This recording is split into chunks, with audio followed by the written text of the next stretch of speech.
सीमेन में एक भी स्पर्म नहीं दिख रहा, क्या करें? हेलो एवरीवन, मैं doctor Himani Patel, fertility consultant और रिप्रोडक्टिव मेडिसिन स्पेशलिस्ट, और आज हम बात करेंगे एज़ोस्पर्मिया के बारे में, जिसमें सीमेन में एक भी स्पर्म नहीं दिखता है। तो ऐसे केस में मैनेजमेंट ऑप्शंस क्या हो सकते हैं? एज़ोस्पर्मिया के केस में मैनेजमेंट ऑप्शंस डिसाइड होते हैं बेस्ड ऑन कि उसका कारण क्या है, जो मुख्यत्वे 3 कारण होते हैं। नंबर 1, प्री टेस्टिकुलर कॉज, मतलब कि जो ब्रेन में से हार्मोन्स रिलीज होते हैं वो हार्मोन कम मात्रा में रिलीज हो रहे हैं। ये वही हार्मोन्स है जो टेस्टिस को स्पर्म प्रोडक्शन करने के लिए कहते हैं। अगर ये कम होते हैं मतलब स्पर्म प्रोडक्शन फॉल्टी होता है। तो जब हम बाहर से ये हार्मोन के इंजेक्शंस आपको देते हैं तो स्पर्म प्रोडक्शन स्टार्ट हो जाता है और सीमेन में स्पर्म दिखने शुरू हो जाते हैं।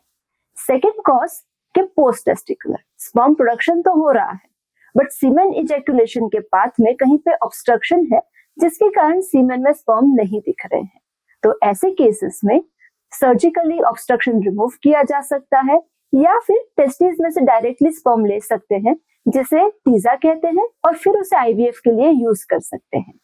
और थर्ड कॉज टेस्टिकुलर कॉज, जिसमें टेस्टिस को डैमेज हुआ है और स्पर्म प्रोडक्शन नहीं हो रहा, जैसे जेनेटिक कॉज हो सकते हैं, आपने गेमेटोटॉक्सिक ड्रग्स लिए हैं, आपको पास्ट में मम्प्स जैसे वायरल इन्फेक्शन हुए हैं जिसमें ऑर्काइटिस यानी टेस्टिस का इन्फ्लेमेशन इन्फेक्शन हुआ है।